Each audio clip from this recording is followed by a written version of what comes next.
पूज्य मालिक को प्रणाम। आइए जानते हैं इस वीडियो के माध्यम से कि विपदाओं के बारे में बाबूजी ने क्या लिखा है रामचंद्र की संपूर्ण कृतियाँ भाग 2 में। तो उन्होंने लिखा है कि हम पर उतरी हुई वस्तुओं में कोई खराबी नहीं थी। खराबी तो उन विशुद्ध चीज़ों को हमारे द्वारा दुरुपयोग किए जाने से घुस आई, जिसने बाद में कष्टों का रूप ले लिया। अब ज़रूरत है हम इस हालत को दुरुस्त करें। मेरा मानना है कि बीमारी की हृदय में स्वास्थ्य का ख्याल जगाती है।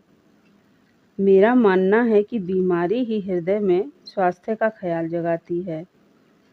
अब हम ये देखें कि कष्ट और विपत्ति नाम की चीज़ें, जो वास्तविक की वास्तविक विरोधी है, कैसे प्रबल और शक्तिमान बन गई।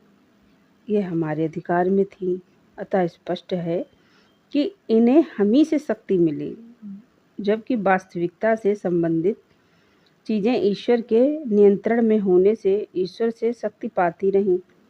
हम जितना ही इन कष्टों की ओर ध्यान देते हैं, ये हमसे शक्ति पाकर हमारी विचार शक्ति के बल से और मजबूत होती चली जाती हैं। धीरे धीरे इतनी शक्तिशाली हो जाती हैं कि ये हमारी सभी भावनाओं और आवेगों पर हावी हो जाती हैं। इससे छुटकारा पाने का एकमात्र उपाय है ईश्वर की ओर उन्मुख होना, जो सर्वशक्तिमान है। जब ईश्वरीय शक्ति का प्रभाव हम में होने लगता है और सारी विपत्तियाँ निष्प्रभावी हो जाती हैं। धीरे धीरे मनुष्य में वह स्थिति आ जाती है कि वह अपने को कर्ता समझना बंद कर देता है। इस स्थिति की गीता में भी बहुत प्रशंसा की गई है। इस स्थिति से आगे प्रगति करने पर संस्कार बनना बंद हो जाते हैं और जीवन मोक्ष की स्थिति आ जाती है।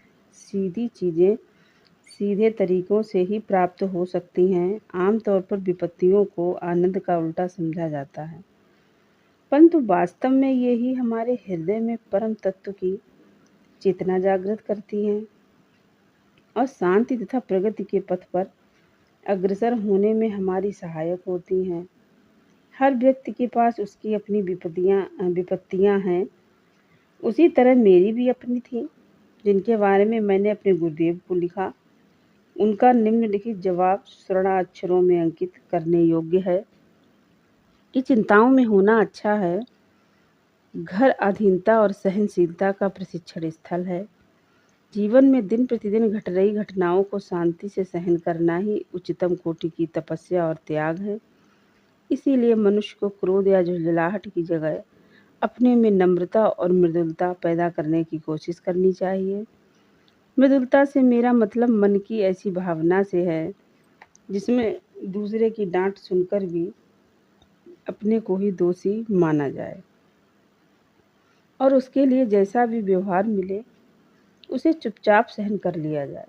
दूसरों के लिए पृथकत्व, एकांत और संबंध विच्छेद ही संतोष, सहनशीलता और जीवन के फंदों से मुक्त होने का रास्ता होने पर भी हमारे लिए तो परिवार वालों, मित्रों, समाज के लोगों के ताने और उलाहने सहन करना ही बड़ी से बड़ी तपस्या और त्याग है। दूसरी जगह उन्होंने एक भाई को लिखा है कि जहाँ तक चिंता और विपत्तियों का प्रश्न है, वे मेरे भाग में भी थी, मतलब लाला जी के भाग में। लाला जी जो बाबूजी के गुरु थे, बहुत गरीबी थी। फतेहगढ़ से, यूपी फतेहगढ़ के थे लाला जी और बहुत कम उम्र में वह चले गए थे और उनके 9 बच्चे थे। बहुत उन्होंने जीवन में संघर्ष किया, बहुत गरीबी थी जो संभवतः किसी को स्तंभित कर देती। अक्सर भोजन के लिए मेरे पास कुछ नहीं होता था।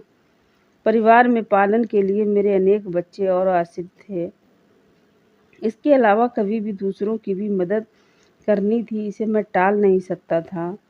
ये सारी जिम्मेदारी अकेले मुझ पर थी और मुझे सारी व्यवस्था करके सभी आवश्यकताओं की पूर्ति करनी होती थी। और भी सुनिए, कभी-कभी पूरे घर में ओढ़ने के लिए एक ही अत्यंत झिल्लगी रजाई होती थी, पर मैं इन सारी चीज़ों को केवल अपना दुर्भाग्य मानता था, जो समय के साथ-साथ अपने आप बीत गया। परंतु अपने पूरे अस्तित्व में रग-रग में फैली हुई असलियत की तुलना में मैं इन सारी चीज़ों को थोड़ा-सा भी महत्व नहीं देता था। मैं उन्हें ही मुक्ति का एकमात्र रास्ता मानकर सदैव मुस्कुराता रहा। धन्यवाद।